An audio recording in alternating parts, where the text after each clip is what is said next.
Hello students, good morning. आज हम चर्चा करेंगे मैनेजमेंट के कॉरपोरेट प्लानिंग के बारे में। निगमीय नियोजन। निगमीय नियोजन संपूर्ण संस्था का नियोजन है। इसमें संपूर्ण संस्था के उद्देश्यों का निर्धारण करना तथा उन उद्देश्यों की प्राप्ति हेतु आवश्यक व्यूह रचनाओं का निर्माण करना सम्मिलित है। निगमीय नियोजन का प्रमुख उद्देश्य वातावरण में व्यवसाय के नए अवसरों को खोजना तथा संस्था को उन अवसरों से लाभ प्राप्त करने हेतु तैयार करना है। निगमीय नियोजन लक्ष्यों को निर्धारित करने तथा उनकी प्राप्ति के लिए कार्यवाही के वैकल्पिक मार्गों को तय करने की प्रक्रिया है।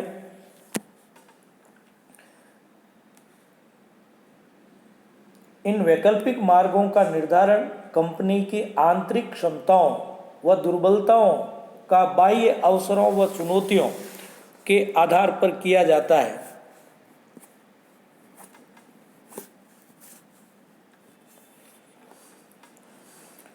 इसके कुछ लक्षण हैं, विशेषताएं हैं जो इस प्रकार है।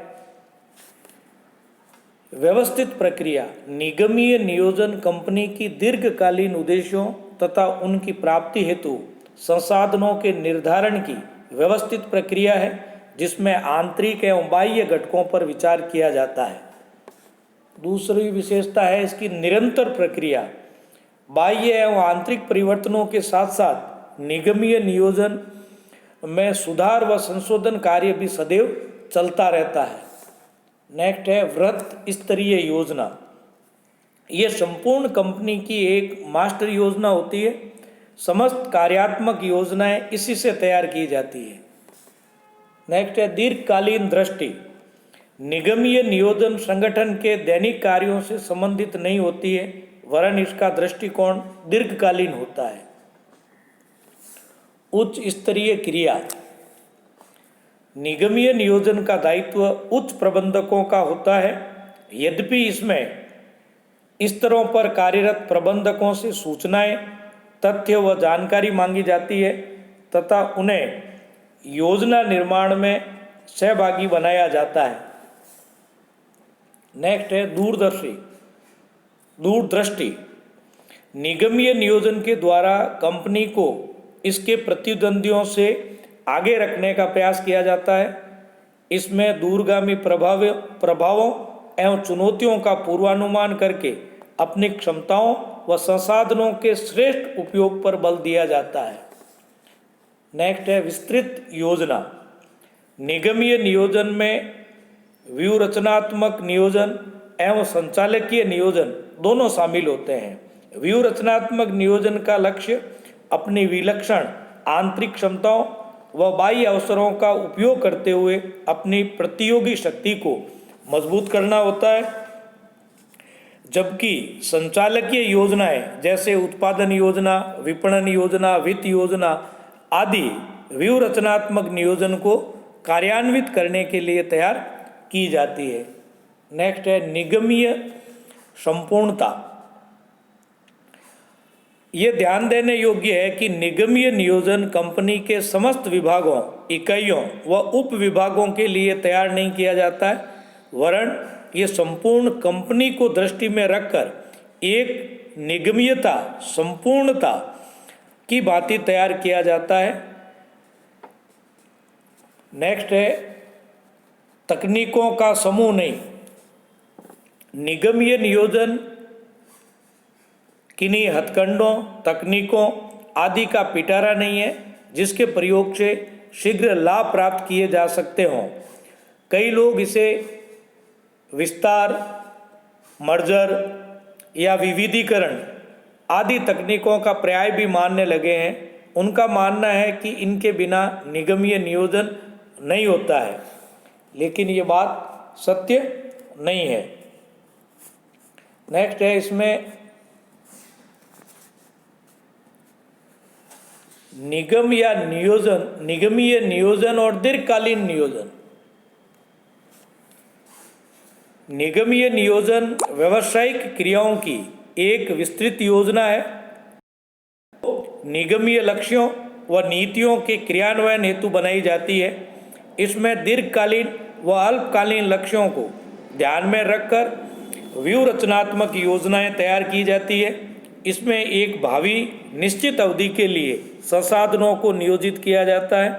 इसका अवधि के दीर्घकालीन या अल्पकालीन होने से कोई संबंध नहीं है। दूसरी ओर दीर्घकालीन नियोजन का संबंध एक दूरगामी भावी अवधि के लिए यथार्थ अनुमान तैयार करने से है। यह नियोजन भावी समय परिप्रेक्ष्य के विस्तार को दर्शाता है जो प्राय दीर्घकालीन होता है और जिसे सारगर्भित लक्ष्यों के रूप में अभिव्यक्त किया जा सकता है। दीर्घकालीन अवधि उद्योग की प्रकृति पर निर्भर करती है। यह नियोजन मूल रूप से वातावरण के आर्थिक, वित्तीय एवं तकनीकी पहलुओं तथा निगमीय विकास की समस्याओं से जुड़ा होता है। नेक्स्ट है निगमीय नियोजन और व्यूह रचनात्मक नियोजन। युद्ध नीतिक नियोजन या व्यूह रचनात्मक नियोजन एवं निगमीय नियोजन समानार्थी नहीं है। व्यूह रचनात्मक नियोजन निगमीय नियोजन का एक अंग है जिसमें दीर्घकालीन उद्देश्यों, नीतियों एवं योजनाओं का निर्माण किया जाता है। ये योजनाएं प्रतियोगी फर्मों की क्रियाओं व प्रतिक्रियाओं को ध्यान में रखकर बनाई जाती है तथा समय समय पर इनमें संशोधन भी किए जाते हैं। व्यूह रचनात्मक नियोजन संपूर्ण संगठन को दीर्घकालीन रूप से प्रभावित करने वाले निर्णयों को लेने की व्यवस्थित व सचेत प्रक्रिया है। जो व्यूह रचनात्मक नियोजन है उसके कुछ लक्षण हैं, जैसे इसमें नियोजन विस्तृत रूप से संपूर्ण संगठन को ध्यान में रखकर किया जाता है। ये किन्हीं विशिष्ट विभागों या डिवीजन की योजना नहीं होती है। इसमें दीर्घकालीन व्यूह रचनात्मक व अधिक महत्व वाले मुद्दों का नियोजन किया जाता है, दैनिक व संचालक के मामलों का नहीं। इसमें नियोजन की औपचारिकता, कार्य पद्धतियाँ निर्धारित की जाती है। इसका उद्देश्य फर्म की क्षमताओं का सावचेत उपयोग करते हुए प्रतियोगी लाभ प्राप्त करना है। प्रतिद्वंदियों की अपेक्षा फर्म की प्रतियोगी शक्ति में सुधार करना है। निगमीय नियोजन एवं युद्ध नीतिक नियोजन में कुछ अंतर होते हैं, वो ध्यान देने योग्य है। जैसे पहला, व्यूह रचनात्मक नियोजन में अनिश्चितता का तत्व अधिक होता है, जबकि निगमीय नियोजन में अल्पकाल में अनिश्चितता कम रहती है तथा दीर्घकाल में यह व्यवसाय की प्रकृति एवं समय संरचना पर निर्भर करती है। दूसरा है, व्यूह रचनात्मक नियोजन में निगमीय नियोजन की अपेक्षा मूल्य निर्णयों का महत्व अधिक रहता है। नेक्स्ट, युद्ध नीतिक या व्यूह रचनात्मक नियोजन में कोई भी भूल या गलती जोखिमपूर्ण संकट उत्पन्न कर सकती है, किंतु निगमीय नियोजन में समय पर कार्रवाई करके गलती के बुरे प्रभावों से बचा जा सकता है। एंड लास्ट है इसका, व्यूह रचनात्मक नियोजन केवल दीर्घकालीन मुद्दों से ही संबंधित होता है। निगमीय नियोजन के अल्पकालीन दावपेच संबंधी तथा दीर्घकालीन रणनीति दोनों ही प्रकार के मामलों की योजना इसमें बनाई जाती है। तो इस तरह कॉरपोरेट प्लानिंग जो है वो की जाती है। आज के लिए इतना ही। धन्यवाद।